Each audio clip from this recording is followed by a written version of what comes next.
പുറപ്പാട് പുസ്തകം 32 അധ്യായം. എന്നാൽ മോശ പർവ്വതത്തിൽ നിന്ന് ഇറങ്ങി വരുവാൻ താമസിക്കുന്നു എന്ന ജനം കണ്ടപ്പോൾ ജനം അഹരോന്റെ അടുക്കൽ വന്നുകൂടി അവനോട്, നീ എഴുന്നേറ്റ് ഞങ്ങളുടെ മുമ്പിൽ നടക്കേണ്ടതിന് ഒരു ദൈവത്തെ ഉണ്ടാക്കി തരിക. ഞങ്ങളെ മിസ്രയീം ദേശത്തു നിന്ന് പുറപ്പെടുവിച്ചു കൊണ്ടുവന്ന പുരുഷനായ ഈ മോശയ്ക്ക് എന്ത് ഭവിച്ചു എന്ന് ഞങ്ങൾ അറിയുന്നില്ലല്ലോ എന്ന് പറഞ്ഞു.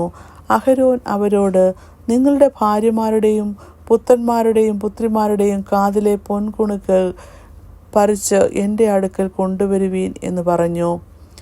ജനമൊക്കെയും തങ്ങളുടെ കാതിൽ നിന്ന് പൊൻകുണുക്കുകൾ പറിച്ച് അഹരോന്റെ അടുക്കൽ കൊണ്ടുവന്നു. അവൻ അത് അവരുടെ കയ്യിൽ നിന്ന് വാങ്ങി ഒരു കൊത്തുളി കൊണ്ട് ഭാഷ വരുത്തി ഒരു കാളക്കുട്ടിയെ വാർത്തുണ്ടാക്കി.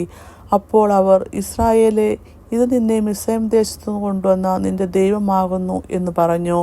അഹരോൻ അത് കണ്ടാറെ അതിൻ്റെ മുമ്പാകെ യാഗപീഠം പണിതു. നാളെ യഹോവയ്ക്ക് ഒരു ഉത്സവം എന്ന് വിളിച്ചു പറഞ്ഞു. പിറ്റേന്നാൾ അവർ അതികാലത്ത് എഴുന്നേറ്റ് ഹോമയാഗങ്ങൾ കഴിച്ച് സമാധാനയാഗങ്ങളും അർപ്പിച്ചു. ജനം ഭക്ഷിപ്പാനും കുടിപ്പാനും ഇരുന്ന് കളിപ്പാൻ എഴുന്നേറ്റു.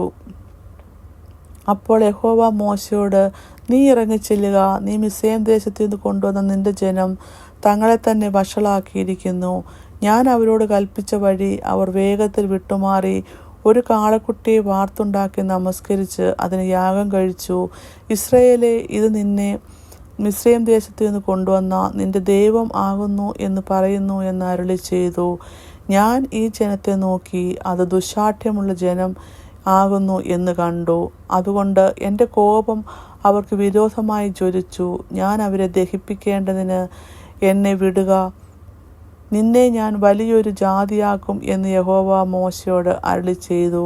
എന്നാൽ മോശ തൻ്റെ ദൈവമായ യഹോവയോട് അപേക്ഷിച്ച് പറഞ്ഞത്, യഹോവേ, നീ മഹാബലം കൊണ്ടും ഭുജവീരം കൊണ്ടും ഇസ്രായേൽ ദേശത്തു നിന്ന് കൊണ്ടുവന്ന നിന്റെ ജനത്തിന് വിരോധമായി നിന്റെ കോപം ജ്വലിക്കുന്നത് എന്ത്? മലകളിൽ വെച്ച് കൊന്നുകളയുവാനും ഭൂതലത്തിൽ വെച്ച് നശിപ്പിപ്പാനും അവരെ ദോഷത്തിനായി അവൻ കൊണ്ടുപോയി എന്ന് മിസ്രയീമ്യരെ കൊണ്ട് പറയിക്കുന്നത് എന്തിന്? നിന്റെ ഉഗ്രകോപം വിട്ടുതിരിഞ്ഞ് നിന്റെ ജനത്തിന് വരുവാനുള്ള ഈ അനർത്ഥത്തെക്കുറിച്ച് അനുതപിക്കണമേ. നിന്റെ ദാസന്മാരായ അബ്രഹാമിൻ്റെയും ഇസഹാക്കിനെയും ഇസ്രായേലിനെയും ഓർക്കണമേ.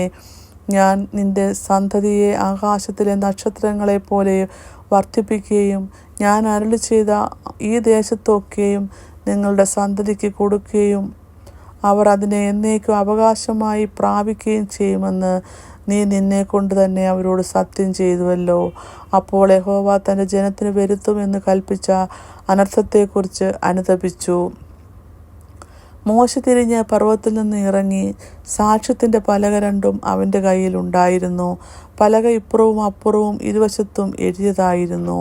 പലക ദൈവത്തിൻ്റെ പണിയും പലകയിൽ പതിഞ്ഞ എഴുത്ത് ദൈവത്തിൻ്റെ എഴുത്തുമായിരുന്നു. ജനം ആർത്തു വിളിക്കുന്ന ഘോഷം യോശുവ കേട്ടപ്പോൾ അവൻ മോശയോട്, പാളയത്തിൽ യുദ്ധഘോഷം ഉണ്ട് എന്ന് പറഞ്ഞു. അതിന് അവൻ, ജയിച്ചു ആർക്കുന്നവരുടെ ഘോഷമല്ല, തോറ്റു നിലവിളിക്കുന്നവരുടെ നിലവിളിയുമല്ല, പ്രതിഗാനം ചെയ്യുന്നവരുടെ ഘോഷമത്രേ ഞാൻ കേൾക്കുന്നത് എന്ന് പറഞ്ഞു.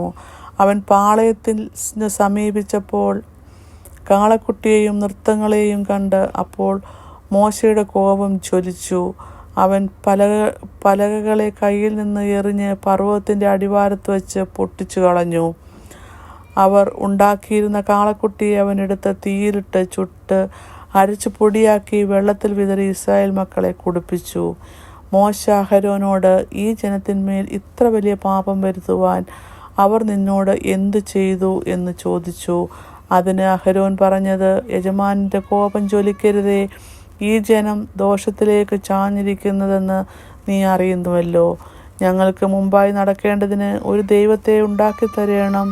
ഞങ്ങളെ മിസ്രയീം ദേശത്തു നിന്ന് കൊണ്ടുവന്ന പുരുഷനായ ഈ മോശയ്ക്ക് എന്ത് ഭവിച്ചു എന്ന് ഞങ്ങൾ അറിയുന്നില്ലല്ലോ എന്ന് അവർ എന്നോട് പറഞ്ഞു.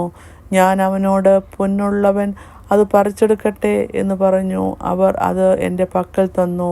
ഞാൻ അത് തീയിലിട്ട് ഈ കാളക്കുട്ടി പുറത്തു വന്നു. അവരുടെ വിരോധികൾക്ക് മുമ്പാകെ അവർ ഹാസ്യമാകത്തക്കവണ്ണം അഹരോൻ അവരെ അഴിച്ചുവിട്ടു കളയാൽ ജനം കെട്ടഴിഞ്ഞവരായി എന്ന് കണ്ടിട്ട് മോശ പാളയത്തിൻ്റെ വാതിക്കൽ നിന്നുകൊണ്ട് യഹോവയുടെ പക്ഷത്തിൽ ഉള്ളവൻ എൻ്റെ അടുക്കൽ വരട്ടെ എന്ന് പറഞ്ഞു. എന്നാറെ ലേവ്യർ എല്ലാവരും അവൻ്റെ അടുക്കൽ വന്നുകൂടി.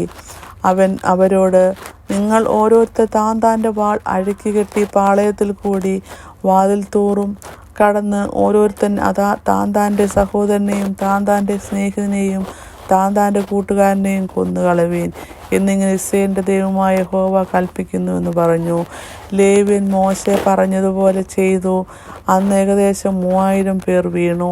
യഹോവ ഇന്ന് നിങ്ങൾക്ക് അനുഗ്രഹം നൽകേണ്ടതിന് നിങ്ങൾ ഇന്ന് ഓരോരുത്തൻ താന്താൻ്റെ മകനും താന്താൻ്റെ സഹോദരനും വിരോധമായി യഹോവയ്ക്ക് നിങ്ങളെ തന്നെ ഏൽപ്പിച്ചു കൊടുപ്പീൻ എന്ന് മോശ പറഞ്ഞു.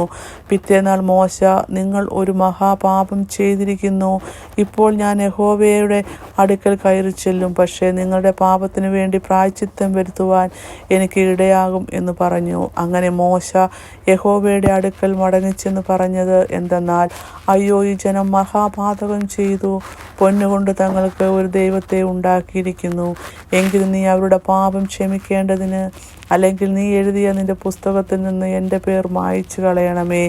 യഹോവ മോശയോട്, എന്നോട് പാപം ചെയ്തവൻ്റെ പേർ ഞാൻ എൻ്റെ പുസ്തകത്തിൽ നിന്നും മായിച്ചു കളയും. ആകയാൽ നീ പോയി ഞാൻ നിന്നോട് അരുളി ചെയ്ത ദേശത്തേക്ക് ജനത്തെ കൂട്ടിക്കൊണ്ടു പോക. എൻ്റെ ദൂതൻ നിൻ്റെ മുമ്പേ നടക്കും. എന്നാൽ എൻ്റെ സന്ദർശന ദിവസത്തിൽ ഞാൻ അവരുടെ പാപം അവരുടെ മേൽ സന്ദർശിക്കും എന്ന് അരുളി ചെയ്തു. അഹരോൻ ഉണ്ടാക്കിയ കാളക്കുട്ടിയെ ജനം ഉണ്ടാക്കിച്ചതാകൊണ്ട് യഹോവ അവരെ ദണ്ഡിപ്പിച്ചു. ഇങ്ങനെ 32-ാം അധ്യായം അവസാനിക്കുന്നു.